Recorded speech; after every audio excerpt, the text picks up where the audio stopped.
Өнөөдөр үндэсний бодлогын орооны хурал ганцхан цаг боллоо. Жүжиг боллоо. Дарга нарын зохиолч нь жүжиг болж байна. Тий. За тэгээд энэ их хурал одоо бас нэг ганц цаг баярын хурал концерт гээ хуучин коммунист намын үед алга ташиж байгаа баярын хурал гээд нэг хэдэн урлагийн тоглолт үзэл тардаг байсан шиг болох гэж байна. Хурлаар яадгийг асуудлыг ярьдгийг өнөөдөр үндэсний бодлогын ороо сонгоод энэ ялснаггүй энэ ядагцснаас хойш нэг шуурл хийсэнгөө. Тий нэг шуурл. Захимаар нэг хуулны хуулийнхны хурал хийсэн оюун эрдэнэд ажилд орё. Тий захимаар хэдэн конопчингууд нь дарсан. Ийм нэг хурал хууль нэртэй хувьд нэм хийсэн. Өнөөдөр бичлж хурлаж байгаа хурал нь ганцхан цаг энэ жүжиг боллоо.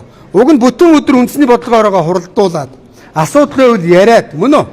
Их хурлын одоо Монгол орны өнцөг улан бүрээс 21 аймаг 330 сумаас төлөөлөгч ирсэн. Тэр сумын төлөөлөгч хөөрхий сумаан төлөөлөд үг хэлмээр байна шүү дээ. Тэр 330 төлөөлөгчөөр үг хэлүүлэх ёстой шүү дээ. Тэгээ баярын урал шиг туван гэж нөхөр энэ дээр гараад дарга коммунист намын дарга.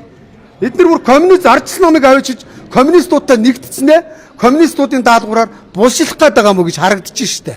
Тийм биз дээ. За тэгээд генсекэр нэг нөхрийг томилж байна.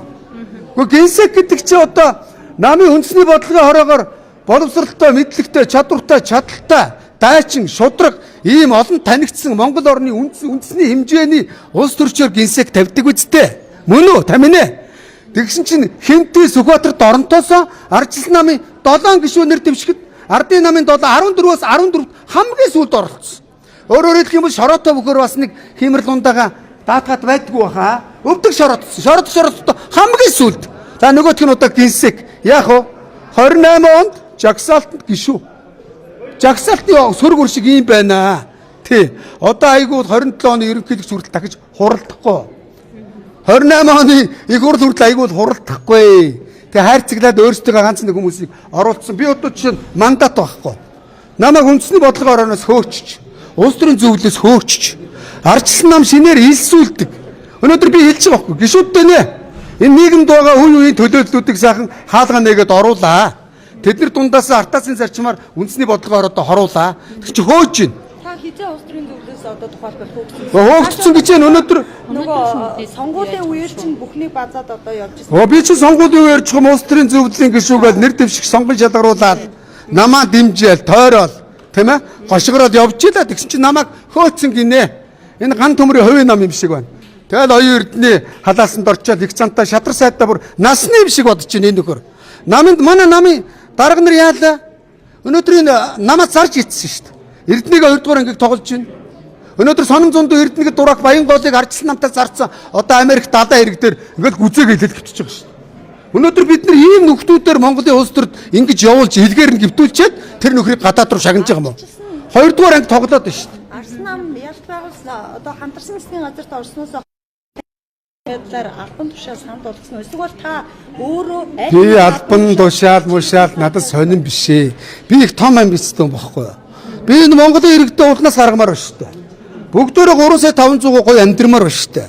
Хэн нэгэн дарга нар гоёг ордонд ганжаа жоон чимсэл гадаадаар зугаалаа явахыг хүсмээргүй шүү дээ. Олоодал гоё явъя л да тийм биз дээ. Энийг хүсэж байна. Ингийн тулд Монголд ардчилсан нам усаагаар мэд хэрэгтэй. Бид нар ардын намыг 100 жил өнөөдөр бурхан шиг дахлаа шүү дээ. Амьдрал ямар байгаа юм бэ? Энийний эсрэг ардчилсан нам тууштай шахаж шаардж явах хэрэгтэй байхгүй юу?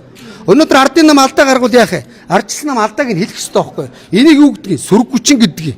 Мөн үү? Өнөөдөр сөрөг хүчингүй болцсон. Хулгайч нар одоо буруу юм хийгээд явж явал дараад буруу гэдээ дагаад хулгай хийгээд явах гээд байгаа юм. Сөрөг хүчин хэрэгтэй үст ардчилсан нам. Шинэ нам ардчилсан нам хоёр нэгдэж байгаа асуудал дээр та ямар байр? За яг вэ шинэ нам гэж манайхаас өөрхий тухайн үедээ бас эрдэнэд хөөгдсөн шүү дээ. Эрдэнэ хөөцсөн шүү дээ. Манангийн даалгавраар тий элбэг дөрж байгаа даалгавраар Бацаандан болов бол энэ тэрийг хөгөө явуулсан. Хөөрхий эднэр нь одоо хөөгөөд хан мөргөөд за бас болохгүй юм байна. Ардчилсан нам ялагдсан ч гэсэн эргээд нэгдийгээд ирж штэ. Өнөөдөр зөвийн төлөө жөтгөртэй байсан ч нэгдэх ёстой. Тийм биз?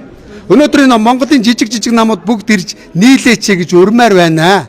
Тэгэхгүй энэ коммунист нам чинь манайхыг ингээл хаглаад энэ шин нам энэ ингээл хүүхэлдээ Афган нөхрийн хүртэл намыг салгацсан шүү дээ. Манай намын нэр дээр гишүүн болж ирсэн Афган нөхрийн нам байгуулад санал хуваагаад явж байгаа. Бид нар өнөөдөр ардчлалыг бэхжүүлээ, ардчилсан намыг амжилтанд хүргэж Монгол улсаа хөгжүүлэе гэж бодож бол жижиг намуудыг нэгтгэх ёстой. Тэр нь чөтгөр байсан ч хамаагүй. Зөвийн төлөө чөтгөр байсан ч хамаагүй, буруугийн төлөө бурхан байсан ч бид нар амбард явуулах ёстой.